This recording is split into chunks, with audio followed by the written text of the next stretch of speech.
नमस्ते और स्वागत है आप सभी का अपने पहले हिंदी व्लॉग में। हम इस व्लॉग में रॉयल एनफील्ड इंटरसेप्टर 650 के साथ 5000 किलोमीटर्स का रिव्यू करेंगे। तो मुझे लगभग हुए हैं 5 महीने मैंने ये गाड़ी ख़रीदी है और इस 5 महीने में हमने कंप्लीट की है 5000 किलोमीटर्स। कल ही मैंने वैसे अपनी सेकेंड सर्विसिंग करवाई थी। पहली सर्विसिंग होती है 500 किलोमीटर्स पे, दूसरी होती है 5000 किलोमीटर्स पे। तो कल ही सब सर्विसिंग हो गई है। हम शुरू करते हैं अपने इस बाइक के सबसे इम्पोर्टेंट पार्ट के साथ, वो है इसका इंजन। जो इसका इंजन है एक्चुअली वो सबसे अट्रैक्टिव, सबसे अच्छा दिखने वाली चीज़ है इस बाइक पर, अपार्ट फ्रॉम द कलर। ये है 650 सीसी का इंजन है जो कि बहुत ही ज़्यादा पावरफुल, बहुत ही ज़्यादा रिफाइंड है। जो क्रोम फिनिशिंग आती है इस इंजन में वो उसको और ज़्यादा अट्रैक्टिव बनाता है। मेरे हिसाब से मुझे क्रोम इंजन ज़्यादा पसंद है, नहीं तो फिर अभी 2 नए वेरिएंट्स आए हैं इंटरसेप्टर में और ऑफ कोर्स कॉन्टिनेंटल जीटी में भी, जो पूरा ब्लैक फिनिश्ड इंजन है। तो किसी को अगर वो इंजन पसंद है तो आप लोग उसके लिए भी जा सकते हैं। अपार्ट फ्रॉम द लुक्स के अलावा ये इंजन इतना ज़्यादा पावरफुल है इंडियन रोड्स के लिए। अगर आप देखते हो इंडियन हाईवेज़ पर कोई भी बाइक का speed limit I think 80 kilometre पर घंटे से ज़्यादा एक्सीड नहीं होता है और ये बाइक 80 किलोमीटर्स ऐसे ही कर लेती है। दूसरे या तीसरे गियर में ऐसे ही 80 किलोमीटर्स कर लेती है। अब जैसे ही एक्सेलरेट करते हो आपके हाथों में उतना पावर रहता है, तो इसका पिकअप भी काफ़ी बढ़िया है। इंजन का साउंड तो पूछिए मत, लोग ज़्यादा करके रॉयल एनफील्ड्स लेते हैं क्योंकि उसका आवाज़ एक अलग ही आपको फीलिंग देता है, एक मैनली फीलिंग, एक स्ट्रॉन्ग फीलिंग देता है। हाँ, अभी इंजन से चलते हैं हम टायर्स की ओर। इस बाइक के जो टायर्स, जो स्टॉक टायर्स आते हैं वो स्ट्रीट टायर्स होते हैं, जो कि सिटी रोड्स या हाईवेज़ के लिए बने होते हैं। तो मैंने इस बाइक पर एक्चुअली ऑफ रोडिंग भी किया है, पर ऑफ रोडिंग पे मुझे ये समझ में आया कि ये टायर्स ऑफ रोडिंग के लिए एक्चुअली नहीं बने हैं। ऑफ रोडिंग हालांकि हो जाती है इस बाइक पर, आप सॉफ्ट ऑफ रोडिंग कर सकते हो, मतलब बहुत ज़्यादा ऑफ रोड भी नहीं कि बहुत सारी मिट्टी है, पानी जमा हुआ है, बड़े बड़े पत्थर है, आप वहाँ पर नहीं कर पाओगे ऑफ रोडिंग। एक तो बिकॉज ऑफ द हाइट, जो इंजन का हाइट है, बाइक का जो हाइट है उसकी वजह से भी, ग्राउंड क्लियरेंस जो है उसकी वजह से, और दूसरा है इस टायर्स की वजह से भी। तो अगर किसी को ऑफ रोडिंग करना है इस बाइक पर तो मैं डेफिनेटली कहूँगा आप राल्को या कोई भी और ब्रांड्स के टायर्स देख लेना, बिठा लेना, वरना ये टायर्स डिसेंट है एक्चुअली रोड्स के लिए। आप 20,000 किलोमीटर्स आराम से निकाल सकते हो इन टायर्स पर। बाइक के जो ब्रेक्स है काफ़ी ज़्यादा ज़बरदस्त ब्रेक्स है एक्चुअली। मुझे कभी तकलीफ़ नहीं हुई कि मैं रुकाना चाहता हूँ बाइक को, मैंने ब्रेक दबाया है और डीले होकर रुकी है बाइक।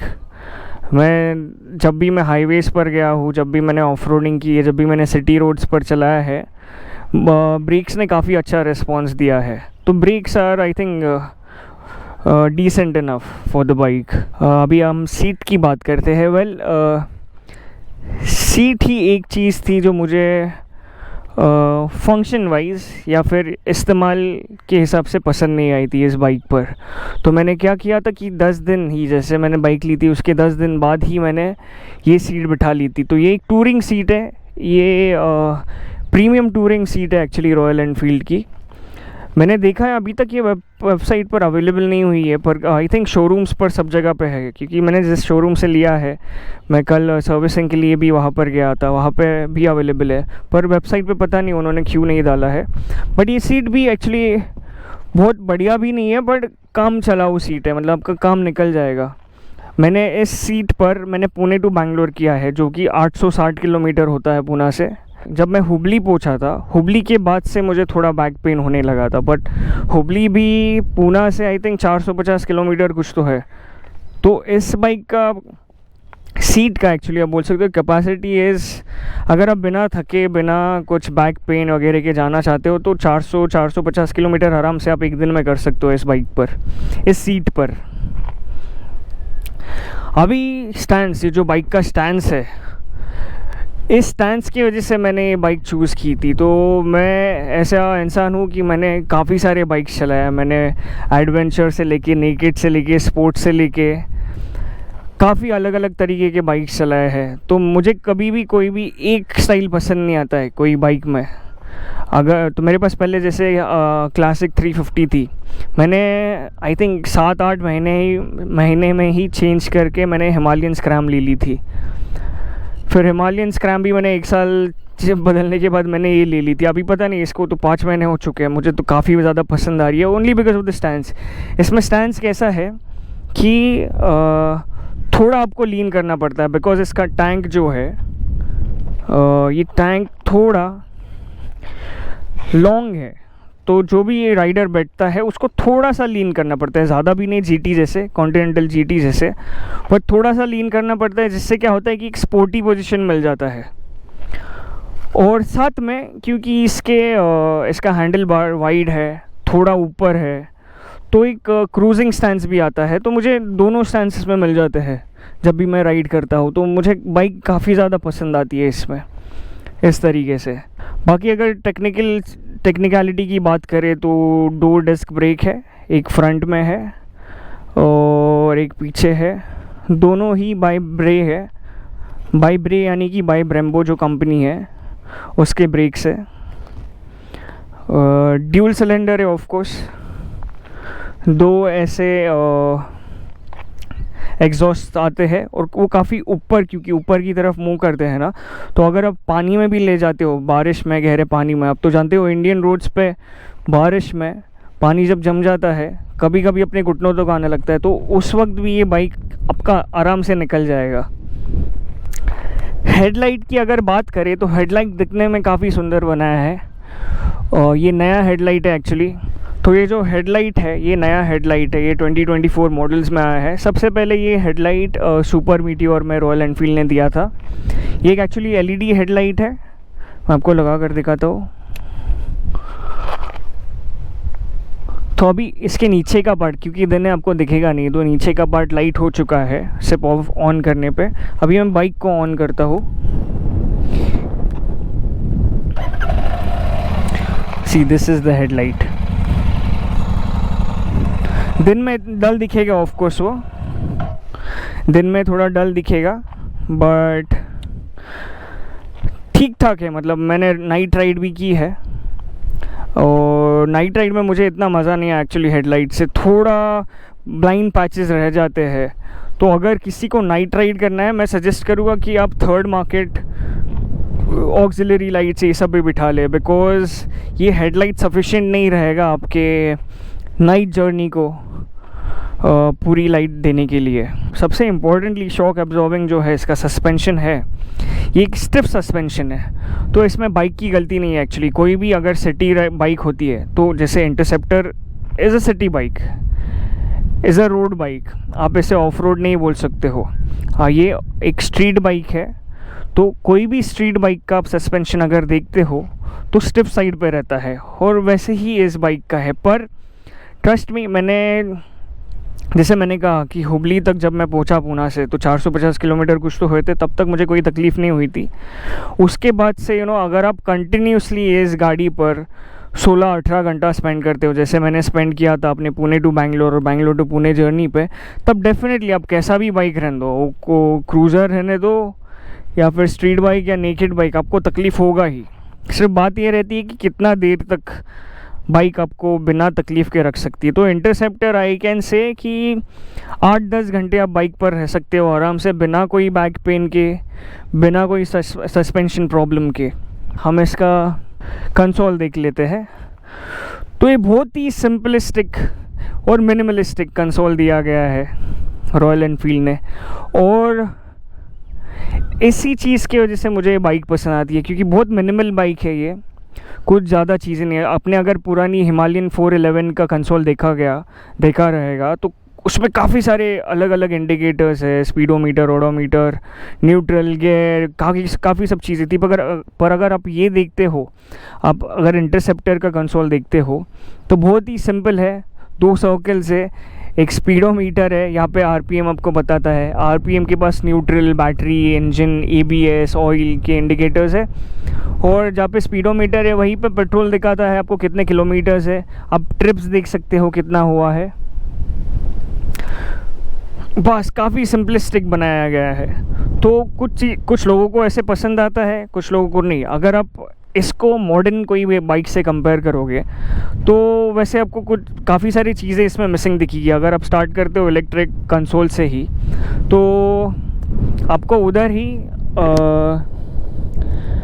टाइम नहीं दिखेगा। आप बोलोगे कि आपको टाइमर भी दिखना चाहिए, टाइम क्या हो रहा है, किस गियर में है वो दिखना चाहिए। ऐसे काफ़ी चीज़ें आप निकाल सकते हो। बट मुझे ये बाइक जैसी है वैसी ही पसंद आती है। आप देख सकते हो कि ये स्टॉक बाइक ही है, मैंने कुछ चेंजेस नहीं किए अपार्ट फ्रॉम कि इंजन गार्ड मैंने आगे बिठा लिया है और साथ में सारी गार्ड निकाला है। सारी गार्ड निकालने का भी पर्पस ये था क्योंकि मैंने डिसाइड किया था मैं ऑफ रोड जाने वाला हूँ। ऑफ रोड का मैंने वैसे वीडियो लास्ट वीक ही डाला, आप चेक कर सकते हो। तो मैंने सारी गार्ड निकाल दिया है और सारी गार्ड से थोड़ा वेट कम हो जाता है, बस बाकी ज़्यादा कुछ फ़र्क नहीं पड़ता है। तो ये था मेरा रिव्यू इंटरसेप्टर 650 के बारे में। अपना पहला हिंदी रिव्यू है। वैसे आप कमेंट्स में बताइए मुझे आपको किस भाषा में रिव्यूज़ चाहिए। आपको इंग्लिश चाहिए, हिंदी चाहिए, मराठी भी कर सकते हैं हम। आप लोग बताइए और हम बनाते रहेंगे वैसे ही। वैसे अगर अभी हमने सब इंटरसेप्टर के पार्ट्स के बारे में, लुक्स के बारे में बात कर लिया, अभी प्योरली बात करते हैं मेरा personal experience, my personal feelings ये इंटरसेप्टर के बारे में। तो मैं बताता हूँ, इंटरसेप्टर जब मैंने पहली बार देखा था it was love at first sight. जो ये रेड कलर का टैंक है और जो ये बैजिंग आता है रॉयल एनफील्ड का, इतना सुंदर दिखता है। ये क्राउन है, रॉयल एनफील्ड लिखा है 3 डॉट से, ये विंग्स जैसे उनका जो पुराना है, क्रोम का फिनिश है, ये इतना सुंदर दिखता है। और साथ में जो लाल टैंक, स्पेशली जो ये कलर है, मुझे इतना पसंद आया था कि मेरा दिल बैठ गया था। अगर आप ये देखोगे, ये आई थिंक जो सस्पेंशन में जो ये गोल्डन कलर दिया गया है ये भी काफ़ी ज़्यादा सुंदर दिखता है इस बाइक पर। आप कोई भी कलर की बाइक लो, ये गोल्डन ही रहता है। ये बाइक इतनी सुंदर है कि इसे देख के भी किसी भी जगह आप लेकर जाओ, आप इसे चाहे सिटी में चलाओ, ट्रैफिक में चलाओ, आप सॉफ्ट ऑफ रोडिंग लेकर जाओ, आप हाईवे पर लेकर जाओ, बाइक दिखती भी सुंदर है, किसी भी जगह पे घुल मिल जाती है और साथ में परफॉर्म भी बहुत बढ़िया करती है। हाईवेज़ पर मैंने आई थिंक 130 कुछ क्रॉस किया है, ज़्यादा नहीं। मैं ज़्यादा भगाता नहीं हूँ गाड़ी में, स्पीड नहीं करने में मानता हूँ मैं। सब कंफर्ट और 80-100 के बीच में चलाता हूँ किधर नो मैटर मैं जिधर भी जाऊँ। तो मैंने पुणे टू बॉम्बे किया है, मैंने पुणे टू बैंगलोर किया है, पुणे टू महाबलेश्वर किया है, पुणे टू लोनावला किया है इस बाइक पर, और मुझे कभी भी किसी चीज़ की तकलीफ़ नहीं हुई है। अगर आप माइलेज की बात करते हो तो ये गाड़ी डिपेंड करता है आप कहाँ पे चला रहे हो उतना माइलेज। तो मुझे सिटी में इसका मिनिमम 19 किलोमीटर्स पर लीटर का माइलेज मिला है। अब अगर कंपेयर करते हो 650 सीसी इंजन को कोई और 650 सीसी या उससे बड़े इंजन से, तो आप देखोगे कि ये काफ़ी ठीक ठाक माइलेज है। मतलब आप बता सकते हो कि अच्छा ही माइलेज है। सिटी में मुझे 19-20 का माइलेज मिलता है। हाईवेज़ पर अगर मैं चला रहा हूँ 80 की स्पीड पे, रुक के थोड़ा ट्रैफिक लग रहा है हाईवेज़ पर भी, तो मुझे 22 का माइलेज मिला है। पर मैंने देखा था जब मैं पुणे टू बैंगलोर जा रहा था तो मैंने कॉन्स्टेंटली 100 की स्पीड पर 2 घंटा चलाया था। एक पैच था हुबली के बाद जो आता है बेलगांव साइड आई थिंक, तो इतना सुंदर पैच है वो, 6 लेन हाईवे है, ट्रैफिक कम रहता है। तो वहाँ पे मैंने कंटिन्यूसली 100 किलोमीटर्स पर आर पे चलाया था और मुझे वहाँ पे 28 किलोमीटर्स का माइलेज मिला था, जो कि बहुत ही बढ़िया है एक 650 सीसी इंजन के लिए। तो वैसे अगर सिटी में भी अगर आप ठीक ठाक चलाते हो, अगर ज़्यादा ट्रैफिक नहीं लगता है, आप थर्ड गियर ज़्यादा मेंटेन करते हो, तो आई एम वेरी श्योर कि आपको 20 किलोमीटर्स पर लीटर के ऊपर ही माइलेज मिलेगा। हैंडलिंग की बात करते हैं तो सिटी, हाईवे, ऑफ रोड, ये तीनों चीज़ में हम बात करेंगे। तो अगर हम सिटी से शुरू करते हैं सिटी में मेनली आपको क्या है कि ट्रैफिक लगता है, रोड्स नैरो रहते हैं, आपको ट्रैफिक लाइट्स पर रुकना पड़ता है, तो उसमें सबसे ज़्यादा इम्पोर्टेंट होता है कि गाड़ी का वेट। मैंने देखा है कि जब तक हम गाड़ी चला रहे हैं, बहुत ही सुंदर बाइक है, मतलब आपको किसी चीज़ की तकलीफ़ नहीं होगी। उसका वेट भी आपको समझता नहीं है एक्चुअली, ना शोल्डर्स पर आता है, उसका पोजीशन ही ऐसा है कि शोल्डर्स पे नहीं आएगा, आपके पैर पर नहीं आएगा। सिर्फ आपको एक चीज़ का ध्यान रखना है कि आप जब भी गाड़ी पे बैठते हो, आपको आपके नीज़ टैंक से दबा के रखने हैं, क्योंकि कोई भी अगर बाइक चलाते हो आप, स्पोर्ट्स रहने दो, ऑफ रोड रहने दो, एडवेंचर बाइक, जो भी बाइक चला रहे हो आप, आपका ये स्टैंस रहना ही चाहिए, जिससे कि आपके बॉडी पर कम से कम प्रेशर आता है। तो आपको आपके नीज़ दबा कर बैठना है। जब आप ऐसे चलाते हो, नॉर्मली भी चला रहे हो, तो बाइक का वेट आपको समझता नहीं है। ट्रैफिक में भी इजीली आप रुका सकते हो गाड़ी, आप सिग्नल छुट्टे आप निकल जा सकते हो इजीली। इसका पिकअप बहुत बढ़िया है। सिर्फ इसका वेट कब समझता है कि जब हम पार्क कर रहे हैं, जब हमको पीछे रिवर्स लेनी है गाड़ी बिना किसी इंजन के सहाय के, तभी आपको थोड़ा वेट समझता है। पर आप 1-2 महीना आप यूज़ कर लोगे ना, आप यूज़ टू हो जाते हो, आपको समझ भी नहीं आता है कि आपको इतनी मेहनत करनी पड़ रही है। दूसरा है ट्रैफिक में कि इंजन हीट है ना, इसका बहुत ज़्यादा होता है। तो हाईवेज़ पर हम जब रहते हैं ना, तो हमें इतना समझता नहीं है, क्योंकि we are in a moving state, तो इंजन हीट भी पीछे फ्लो होते रहता है। पर अगर आप एक जगह पे रुके हो, स्पेशली ट्रैफिक में, सिटी में, तो इसका इंजन बहुत ज़्यादा आपको हीट और तकलीफ़ देता है आपके पैरों को। तो ये सही रहेगा अगर आप जब भी इंटरसेप्टर चलाओ, आप फुल पैंट पहन कर ही चलाओ, और बूट्स पहनना बहुत ज़रूरी है। आप चप्पल या नॉर्मल शूज़ जो एंकल तक आते हैं उस पर भी नहीं, आपको मेक श्योर करना है कि आप बूट्स पहन कर ही चलाओ, ताकि आप कोई भी चीज़ इससे झटका लगता है उससे दूर ही रहे। इंजन काफ़ी ज़्यादा वैसे गर्म हो जाता है, बिकॉज आप ये मतलब ये 650 सीसी इंजन है, काफ़ी बड़ा इंजन है, तो वो तो जायज़ है, इंजन गर्म होगा ही होगा। अभी अगर हम बात करते हैं हाईवे की, हाईवे पर आप कह सकते हो कि ये हाईवे की रानी है। इतनी सुंदर चलती है हाईवे पर, इतनी सुंदर चलती है। इसका स्पीड भी आप लेके जा सकते हो, वैसे तो लीगल लिमिट 80 किलोमीटर्स पर आर ही रहता है, पर आप इजीली इसको है ना 100-120 में क्रूज़ कर सकते हो। अगर आपको स्पीडी करना है तो ये जाएगा 140 तक इजी, 140 के ऊपर भी जाएगा। बट मैं सजेस्ट करूँगा कि आप लोग कोशिश ना करें, आप नॉर्मल लीगल स्पीड पे ही क्रूज़ करें।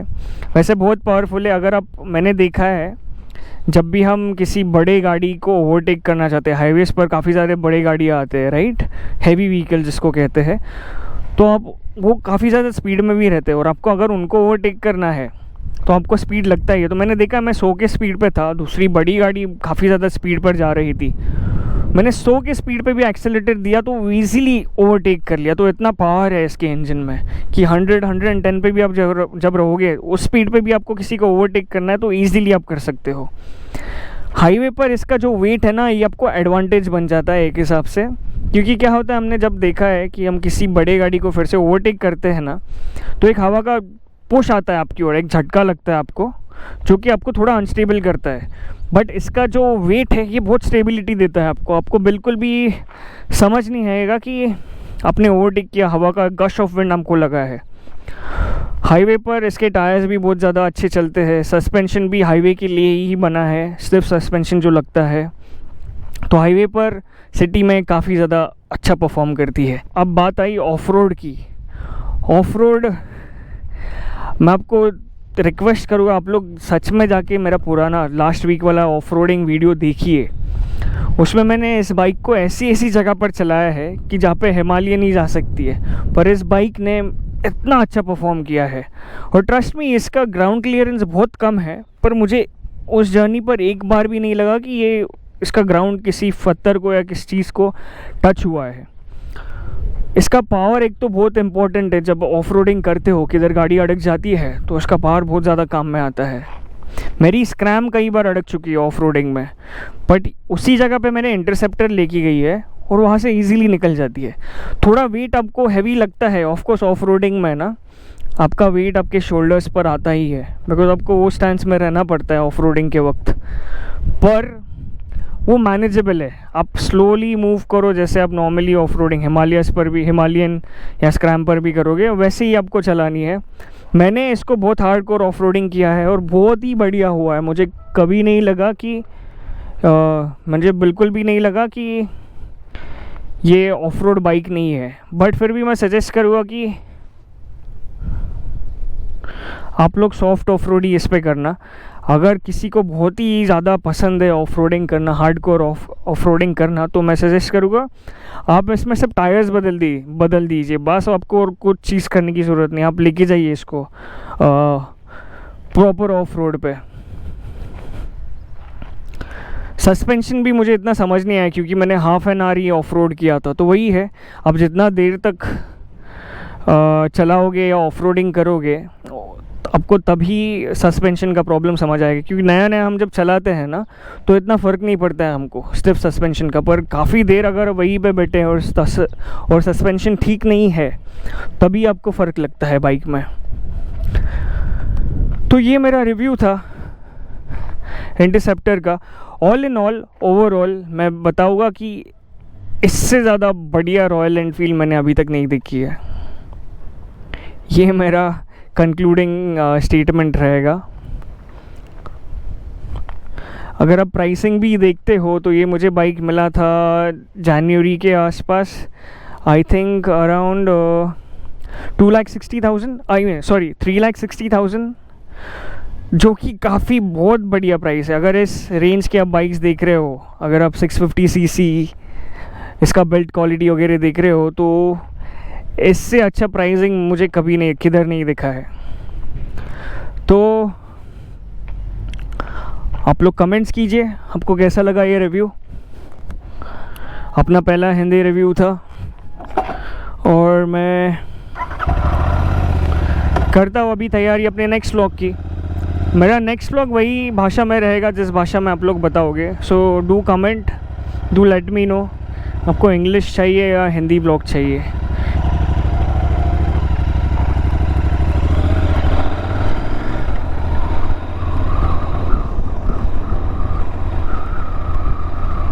इसका हॉर्न भी वैसे काफ़ी ज़्यादा बढ़िया है, बहुत बढ़िया हॉर्न है एक्चुअली, बहुत लाउड है।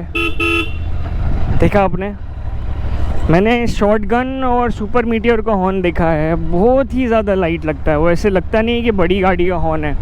बट इंटरसेप्टर और कॉन्टिनेंटल जीटी का हॉर्न अभी भी बढ़िया बना रही है। सी कोई भी अगर बड़ी गाड़ी आती है तो हॉर्न से लगना चाहिए कि बड़ी गाड़ी आ रही है। देखने के लिए धन्यवाद और मिलते हैं आपको अपने नेक्स्ट व्लॉग में। Bye bye.